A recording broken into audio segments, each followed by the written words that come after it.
is the F3173 Croft oval cabinet knob.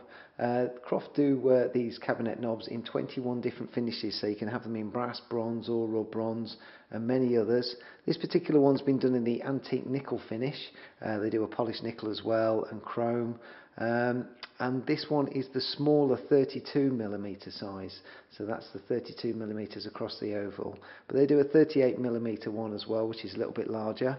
They come with a threaded hole in the bottom, and they come with an M5 threaded screw as well to go in the bottom of the knob. So that's a 5mm screw, just screws in the hole on the bottom, just to secure it to your door. So it's a beautiful little knob, beautifully made by Croft, all UK made as well, in Willenhall in the West Midlands.